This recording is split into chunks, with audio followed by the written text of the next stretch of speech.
Insurance की मांग तेजी से बढ़ी है। आप इसका अंदाजा इसी बात से लगा सकते हैं कि लोग ज्यादा खरीद रहे हैं, इसलिए क्लेम की तादाद बढ़ी है और साथ में कंपनियों ने प्रीमियम भी जो है अब तेजी से बढ़ा दिए हैं। लेकिन बीमा कंपनियां अब क्या कर रही हैं? जब नए ग्राहकों को वो बीमा दे रही है ना, तो बहुत जांच पड़ताल कर रही हैं और उसके बाद ही पॉलिसी जारी कर रही हैं। इसीलिए अगर आप अपने परिवार के लिए जब हेल्थ पॉलिसी लेने के लिए निकलें तो बहुत सारी बातों का ख्याल रखिए। सबसे पहले तो ये समझिए कि आपको किस तरह का सम एश्योर्ड लेना चाहिए। तो आइए बनाते रणनीति हेल्थ इंश्योरेंस खरीदने की। प्लानिंग आप कैसे करें, फिनकार्ड के को फाउंडर और डायरेक्टर रवि शर्मा के साथ मेरे साथ जुड़ गए हैं। Ravi ji, thank you so much, आपने मनी 9 के लिए वक्त निकाला। तो मेरा पहला सवाल तो यही है कि अगर एक शख्स डिसाइड करता है कि उसे अपने लिए, अपनी फैमिली के लिए एक हेल्थ इंश्योरेंस का कवर लेना है, तो किन फैक्टर्स को कंसिडरेशन में लेना चाहिए? इसकी प्लानिंग में पहला स्टेप क्या होना चाहिए आपके मुताबिक? थैंक यू प्रियंका, ये शो ऑर्गेनाइज करने के लिए। जब भी हेल्थ इंश्योरेंस की बात आती है तो सबसे पहला सवाल ये निकल के आता है कि हमें किस तरीके का कवर लेना चाहिए और कितना कवर लेना चाहिए, है ना।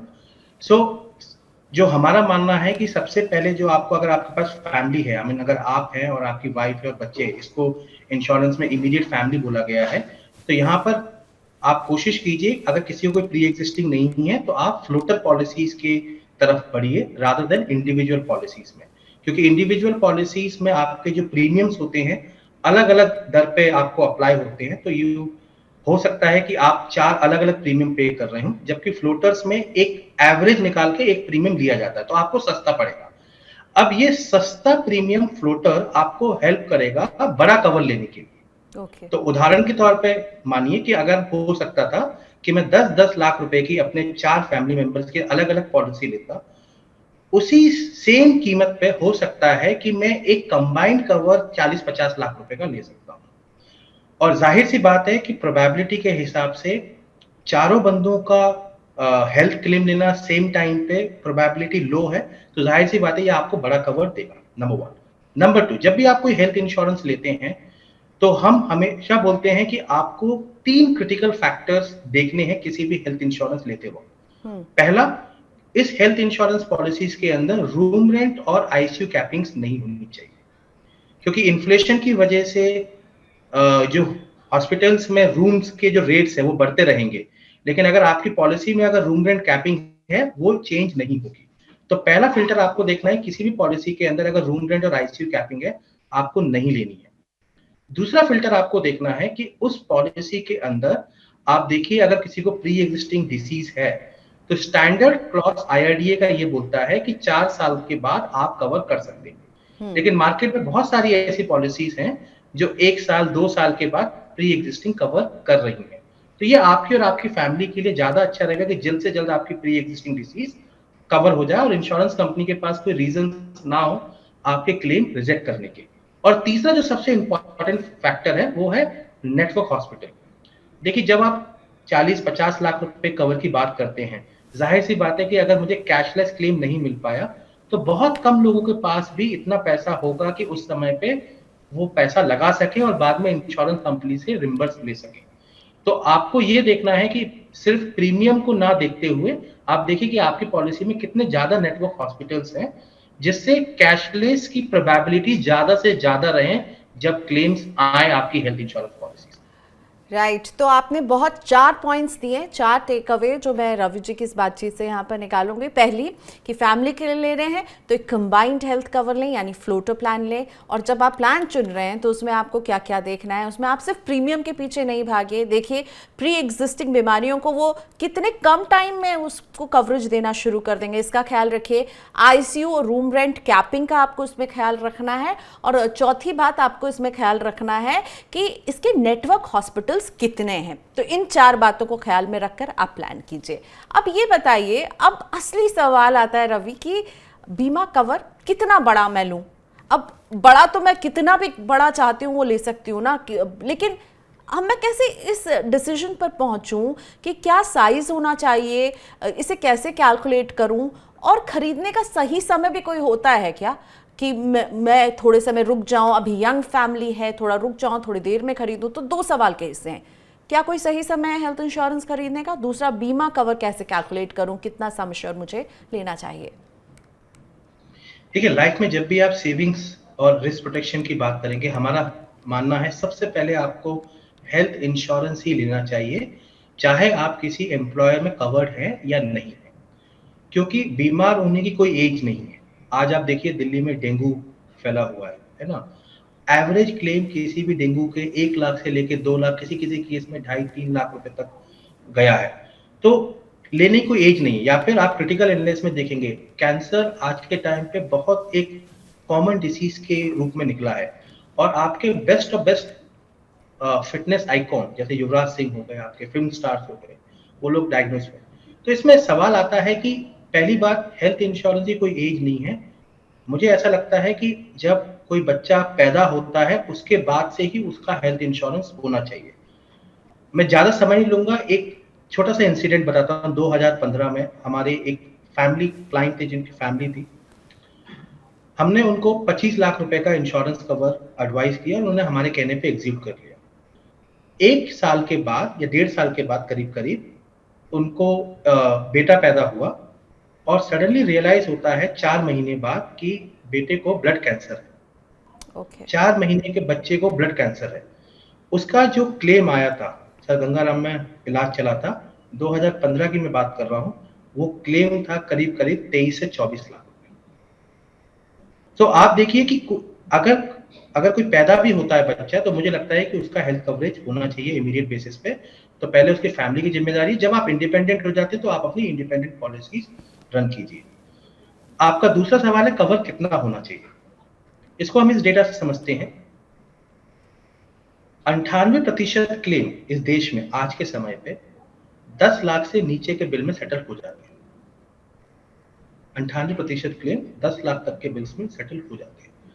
लेकिन इसमें 2 एस्पेक्ट्स हैं। एक, जब आप हेल्थ इंश्योरेंस लेते हैं तो आप अपने अप्रोच को फॉरवर्ड लुकिंग रखिए। मतलब आप ये देखिए कि आने वाले 5 साल, 10 साल, 15, 20 साल में भी वो कवर कम नहीं होना चाहिए। मतलब मेडिकल इन्फ्लेशन, इसका ख्याल रखना होगा मेडिकल कि इन्फ्लेशन, इलाज का खर्चा कितना बढ़ रहा है, आपको शायद इमीडिएटली अगर ज़रूरत नहीं हो तो वो कॉस्ट आगे जाकर कितना हो सकता है। करेक्ट। तो अगर आप 10 लाख का भी अगर आप समझते हैं आज के टाइम पे, तो 20 साल में सेम ट्रीटमेंट आप मान के चलिए 10 से 20, 20 से 40, 40 से 80 लाख रुपए के आसपास आपको खर्चा आने वाला है 20-22 साल के एज में, अगर हम उसको पावर ऑफ कंपाउंडिंग से मेथड से कैलकुलेट करेंगे। दूसरा ये है कि जो 2% जो क्लेम है वो सारे क्रिटिकल इलनेस के हैं, चाहे वो कैंसर के क्लेम हो, लिवर ट्रांसप्लांट हो, या फिर बोन मारो इश्यूज हो, या फिर कोई कोमा में चला गया, 1 महीने कोमा में है। तो ये सब जो क्लेम्स होते हैं बड़े होते हैं, और जब इस तरीके के बड़े क्लेम आते हैं तो आप ये समझिए कि हम इसको ऐसा भी बोलते हैं कि ये वो वक्त है शायद लोगों के घर, एसेट्स या ज्वेलरीज तक बिकने की नौबत आ जाती है। तो मुझे ऐसा लगता है कि आप डे 1 पे हेल्थ में जितना बड़ा कवर ले सकते हैं आप उतना लेके बेहतर रखिए। होगा। अगर आपका क्वांटम नहीं है तो एटलीस्ट आज के टाइम पे nothing less than 1 crore rupees आपको टर्म कवर, मेडिकल कवर नहीं रखना चाहिए। क्योंकि मेडिकल पर ऐसा ये खर्चा है जिसको हम चाह कर भी कम नहीं कर पाते हैं अगर ज़रूरत पड़ जाती है, और ये आपके फाइनेंशियल प्लानिंग के पूरे सिस्टम को हिला सकता है। वो लीकेज की बात जो है रवि जी कह रहे थे कि ये जो है ये लीकेज आपके पूरा जो प्लान है ना उसमें ऐसा होल कर देगा कि उसकी हवा निकल जाएगी। अच्छा ये बताइए रवि मुझे कि लोगों को लगता है कि अब मुझे अब कंपनी की तरफ से एक हेल्थ बीमा कवर मिला हुआ है जिसमें केवल मैं ही नहीं मेरा फैमिली कवर्ड है, फिर मैं क्यों अलग से बीमा पॉलिसी लूँ? आप इसे कितना ज़रूरी मानते हैं? और फिर अगर मेरे पास एक ग्रुप कवर है तो मैं उसके ऊपर क्या टॉपअप सुपर टॉपअप जैसा प्लान लूँ, या फिर मैं एक इंडिविजुअल फैमिली फ्लोटर लूँ? प्रियंका, मैं आपको दर्शकों को बताना चाहूंगा इसमें कि ये एक बहुत बड़ा मिथ है कि मैं कंपनी में कवर हूँ। देखिए ये कॉन्सेप्ट आया कहाँ से कि मैं कंपनी में कवर हूँ और मुझे मेडिकल इंश्योरेंस नहीं लेना चाहिए। ये कॉन्सेप्ट आया है हमारे पेरेंट्स और ग्रैंडफादर से। आप देखेंगे जनरली अगर हम किसी अपर मिडिल क्लास या मिडिल क्लास फैमिली से आते तो मोस्ट लाइकली हमारे ग्रैंडफादर गवर्नमेंट जॉब में रहे होंगे, जिनके कवरेज या पीएससी कंपनीज में होंगे, जिनके कवरेज लाइफ लॉन्ग तक उनकी कंपनी के द्वारा कवर किए जाते थे या गवर्नमेंट के द्वारा कवर किए जाते थे। फिर एक दूसरा फेज आया जहां पर बहुत सारे लोग प्राइवेट कंपनीज में, स्पेशली मैन्युफैक्चरिंग में लोगों ने काम करना स्टार्ट किया। वहां पर ईएसआई बहुत बड़ा रोल प्ले करता है, क्योंकि ईएसआई के अंदर कोई भी लिमिट नहीं है, आप अनलिमिटेड क्लेम कर सकते हैं। तो ये वो समय था जब इंफ्रास्ट्रक्चर नहीं था इस देश में और बहुत कम लोग इस तरीके की सर्विसेज में आते थे। बट वही थॉट कल्टीवेट हुआ नेक्स्ट जनरेशन में। आज के टाइम पे जब हमारे पास इंफ्रास्ट्रक्चर है, बहुत सारे लोग प्राइवेट में काम कर रहे हैं, तो वो जीएमसी कवर को समझते हैं कि यार ये कवर हमारे लिए सफिशिएंट है, हमने तो 4-5 साल से क्लेम किया नहीं। अब इसके दो चैलेंजेस है। एक, आपका जीएमसी कवर बहुत कम होता है, 3 लाख, 5 लाख, 10 लाख, इवन बहुत अच्छी कंपनीज भी होंगी तो भी 15 लाख। तो ये पहले कम हमने पिछले सवाल में डिस्कस किया। दूसरा, इंडिया एक बहुत इमेच्योर हेल्थ इंश्योरेंस मार्केट है। आपने थोड़ी देर पहले बोला कि मेंटल हेल्थ के कवरेज की अब डिस्कशंस हो रहे हैं इस साल। मतलब आप देखिए 20 साल प्राइवेट कंपनीज को आए हुए हो गए और मेंटल हेल्थ के कवरेज अभी तक नहीं थे। आयुर्वेदा 4-5 सालों से कवर होना स्टार्ट हुआ है, जो हमारे इतिहास का हिस्सा है कई सौ सालों का। तो इंडिया में अभी भी हेल्थ इंश्योरेंस को बहुत लंबी लड़ाई लड़नी है कवरेज देने के मामले में। इसमें एक छोटी सी बात कहना चाहूंगा कि आज के टाइम पे कोई क्रिटिकल इलनेस से डायग्नोस हो जाता है, जैसे मेरे फादर 2020 में हार्ट के पेशेंट बने। अब उसके बाद वो बेशक क्योर हो चुके हैं, आज फिट है, लेकिन अब मैं उनका कोई भी नया हेल्थ कवरेज नहीं ले सकता। तो अब उनकी मजबूरी है कि मुझे उनका पुराना कवरेज ही कंटिन्यू करना पड़ेगा साल दर साल। तो अगर आप प्राइवेट नौकरी में काम करते वक्त कुछ प्री एग्जिस्टिंग डिसीज से डायग्नोस हो जाते हैं, क्योर भी हो जाते हैं, तो बहुत सारी कंपनीज के ऑप्शंस आपके पास नहीं रहेंगे। अगर कुछ कंपनीज ऑफर कर भी रहेंगी तो उसमें बहुत एक्सपेंसिव भी होगा और बहुत लिमिटेशंस होंगे। तो मुझे लगता है कि एज सून एज, चाहे आपकी कंपनी कवर कर रही है नहीं कर रही है, यह आपका तात्पर्य नहीं होना चाहिए। आपको अपना कवर एक इंडिपेंडेंट बड़ा कवर रखना चाहिए, क्योंकि यही एक कॉस्ट और कवरेज है जो आपके फाइनेंसेस को 5 साल 10 साल पीछे ले जाने से बचा सकता है। मैं तो ये मानती हूँ रवि जी कि मान लीजिए आपके जॉब में ब्रेक ही आ गया, आप हो सकता है कुछ समय के लिए बीच में ब्रेक ले लें, तो आप जितने समय नौकरी नहीं रहेगी ये कवर भी नहीं होगा। इसीलिए मैं हमेशा इस बात की वकालत करती हूँ कि ग्रुप कवर है बहुत अच्छा है, इसके अलावा इंडिविजुअल कवर होना चाहिए। अब जब इंडिविजुअल कवर, फैमिली का कवर हम बात करेंगे रवि जी, तो क्या ले, कैसे बढ़ाएं? ग्रुप कवर अगर एक एग्जिस्टिंग है तो मैं क्या उसके ऊपर फ्लोटर प्लान लूं, टॉप अप लूं, सुपर टॉप अप लूं? आप क्या सलाह देते हैं, किस विकल्प को चुनना चाहिए? ग्रुप कवर है, उसके ऊपर कैसे कोई ऐड करे? देखिए, तो हम सबसे पहले बात करते हैं आइडियल सिनेरियो की। अगर आपके फाइनेंसेस ठीक है तो आप ये फाइनेंसेस ठीक है कैसे कैलकुलेट करेंगे? आपको देखना पड़ेगा कि जनरली ऐसा बोला जाता है ग्लोबली कि आप अगर 100 रुपए कमा रहे हैं तो 2 से 3 रुपए सिर्फ आपको रिस्क प्रोटेक्शन में खर्च करने चाहिए।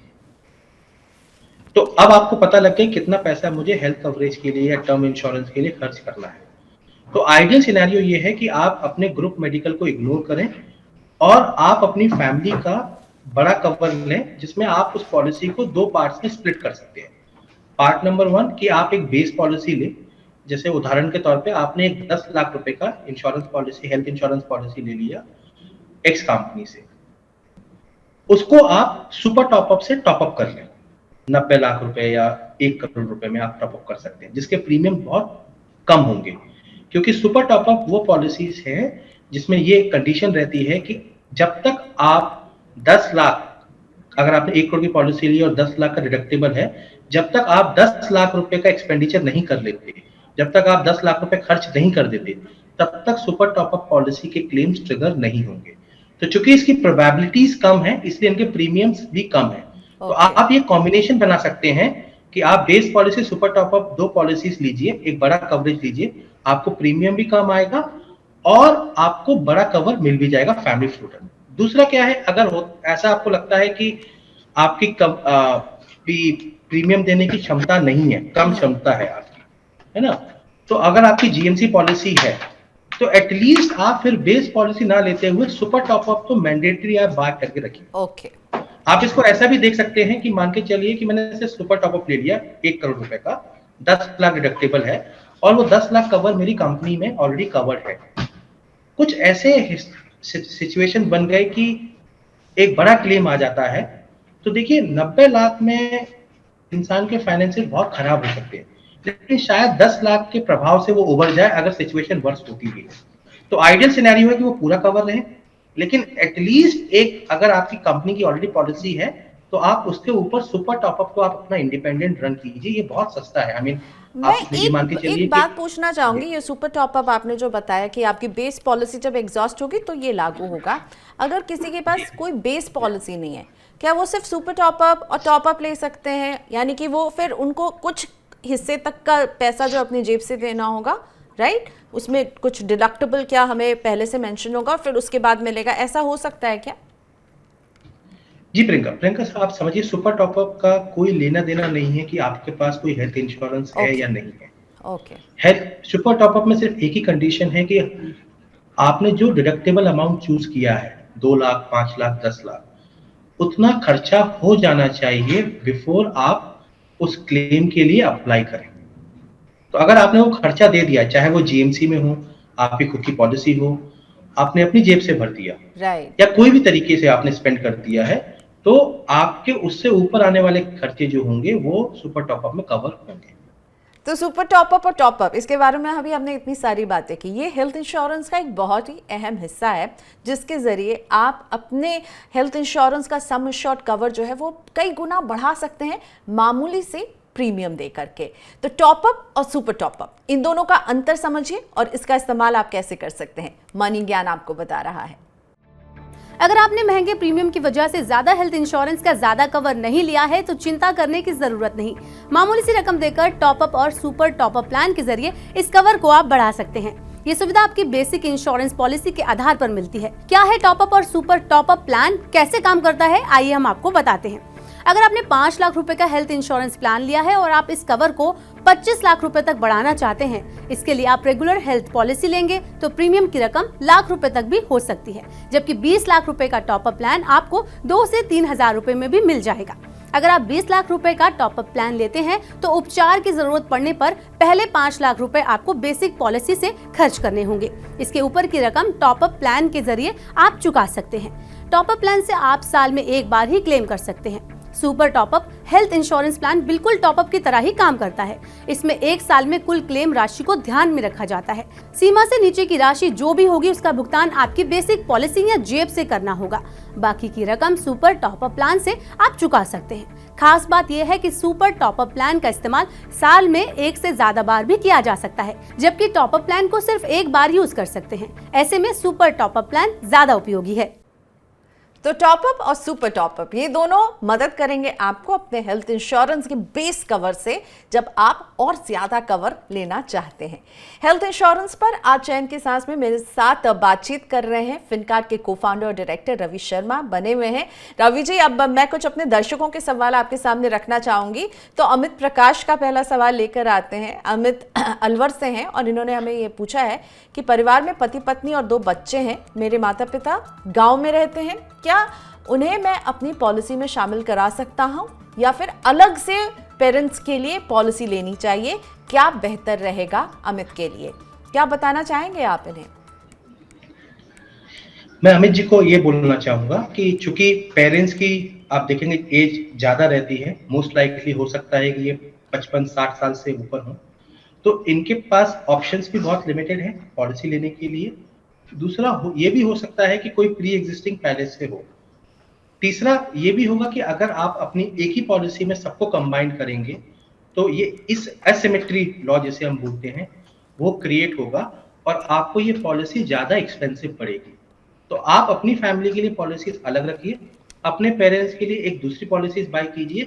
इससे आपके 2 फायदे होंगे, प्रीमियम भी कम होगा, दूसरा सबसे बड़ा जो एडवांटेज होगा, probability of falling sick parents के केस में ज्यादा है। तो जाहिर सी बात है कि आप नहीं चाहेंगे कि उनके क्लेम की वजह से आपकी फैमिली का भी क्लेम जो है वो अनसिक्योर हो। तो आप कोशिश कीजिए कि ये दोनों पॉलिसीज आप अलग अलग बाय करें, आपको फॉर श्योर पैसे भी कम देने पड़ेंगे और बेहतर कवरेज के साथ आप कंटिन्यू कर पाएंगे। ठीक है, तो पेरेंट्स के लिए भी एक अलग इंडिविजुअल कवर हो जाएगा जो उनकी ज़रूरतों के लिए काम आएगा और आपकी फैमिली का भी एक अलग कवर होगा, इसलिए 2 प्लान लेना ज़्यादा सही रहेगा अमित जी आपके लिए।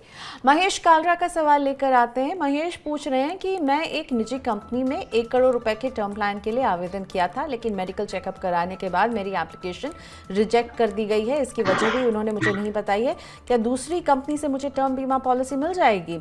इन दिनों हम देख रहे हैं रवि की कई सारी जो इंश्योरेंस कंपनियां हैं वो इनफैक्ट टर्म बीमा देने में भी बहुत सारे चेकअप्स करती हैं और उसके बाद उसे रिजेक्ट करने का अधिकार तो उनके पास रहता है ही। वही हुआ है यहाँ पर भी। अब इन्हें क्या करना चाहिए, क्योंकि कंपनी ने बताया नहीं क्यों रिजेक्ट किया, दूसरी कंपनी में अप्लाई करें, आप क्या सलाह देंगे? मैं महेश जी को ये बोलना चाहूंगा कि पहली बात, आपका ये अधिकार है जानना कि इंश्योरेंस कंपनी ने क्यों आपका केस रिजेक्ट किया है। तो आप इसके लिए एस्केलेशन भी डाल सकते हैं। अगर फिर भी नहीं आता है तो आप ये कंप्लेन इंश्योरेंस ऑम्बुड्समैन में भी कर सकते हैं, क्योंकि चूंकि ये रिजेक्ट हुआ है तो आप जाहिर सी बात है किसी भी इंश्योरेंस कंपनी में आप अप्लाई करेंगे तो आपको ये डिक्लेरेशन करना पड़ेगा कि क्या इससे पहले किसी इंश्योरेंस कंपनी ने आपका केस रिजेक्ट किया है या नहीं किया है, जिसका प्रभाव दूसरी पॉलिसीज पे भी जरूर पड़ेगा। तो मेरी सलाह रहेगी कि पहले आप रीजन जानें। अगर आपको फिर भी रीजन नहीं फिगर आउट होते हैं तो आप एस्केलेशन डालें। मीनवाइल पहले अपना फुल बॉडी चेकअप कराएं। आप देखें कि क्या रीजंस हैं, पॉसिबल रीजंस है जिसकी वजह से आपके रिजेक्ट केसेस हुए हैं। और अगर आपको लगता है सब कुछ ठीक है तो आप बेफिक्र होकर आप दूसरे इंश्योरेंस कंपनीज में अप्लाई कर सकते हैं। वहां पर भी आपका मेडिकल टेस्ट होगा और अगर मेडिकली सब कुछ ठीक आता है, फाइनेंशियली भी ठीक आता है, तो आपकी पॉलिसी बिना किसी रेट अप के इश्यू हो जाए। कोई फर्क नहीं पड़ेगा कि आपकी पिछली कंपनी ने रिजेक्ट किया था या क्या कारण थे उसके। रवि, मैं यहाँ पर एक क्लैरिटी चाहूंगी, क्या टर्म बीमा खरीदने के पहले मेडिकल चेकअप मैंडेटरी हो गया है क्या? क्योंकि मुझे याद है जब मैंने लिया था टर्म प्लान, अभी नहीं बहुत समय पहले, मुझे कोई मेडिकल चेकअप से नहीं गुजरना पड़ा था। क्या ये कोविड के बाद का असर है कि टर्म बीमा के साथ अब मेडिकल चेकअप होने लगे हैं? देखिए प्रियंका, हुआ क्या है कि एक तो क्लेम्स जो रहे हैं पिछले 2 साल में बहुत ज्यादा रहे हैं, तो इंश्योरेंस कंपनी से भी ज्यादा री इंश्योरेंस कंपनीज ज्यादा कॉन्शियस हुई हैं केसेस को प्रोसेस करने के लिए। आप देखेंगे जो री इंश्योरेंस जैसा बिजनेस होता है वो ग्लोबली काम करता है, यूएस, यूरोप, बाकी मार्केट्स में भी है। तो री इंश्योरेंस के साथ में ये हुआ है कि पिछले 2 सालों में उनके क्लेम्स डेवलप्ड इकोनॉमी में बहुत ज्यादा रहे हैं, जिसका असर पूरी दुनिया भर में देखने को मिला है। तो जाहिर सी बात है उन्होंने अपनी गाइडलाइंस को टफ कर दिया है, जिसका रिपरकशन जाहिर सी बात है बाकी लाइफ इंश्योरेंस कंपनीज को भी फॉलो करना पड़ेगा। तो हर किसी के लिए ये मेडिकल चेकअप होगा या फिर कंपनी सिलेक्ट कर सकती है कि हो सकता है वो चाहेगी कि प्रियंका और रवि गए हैं खरीदने तो रवि का जो है टेस्ट नहीं होना चाहिए और प्रियंका का होना चाहिए, कंपनी चूज और सिलेक्ट भी करेगी या सबके लिए मैंडेटरी है ये? देखिए 2 चीजें हैं इसके अंदर। एक तो ये है कि अगर कंपनी अपनी एक बेसिक ग्रेड डिफाइन कर सकती है कि 50 लाख तक, इस सर्टेन एज तक और इस सर्टेन इनकम वालों के हम मेडिकल टेस्ट नहीं लेंगे जब तक वो अपने प्रपोजल में कुछ डिक्लेरेशन नहीं करते हैं। अगर आप कोई भी डिक्लेरेशन करते हैं कि मुझे कोई भी प्री एग्जिस्टिंग था, तो जाहिर सी बात है मेडिकल आज के टाइम पे होना ही है, बिना उसके टर्म इंश्योरेंस इश्यू नहीं होगा। दूसरा है, आप देखेंगे फिर भी बहुत सारी इंश्योरेंस कंपनी ने काफी हद तक चीजें मैंडेटरी कर दी हैं, क्योंकि ये जो गाइडलाइन है वो इंश्योरेंस कंपनी की नहीं है, वो री इंश्योरेंस कंपनी की है।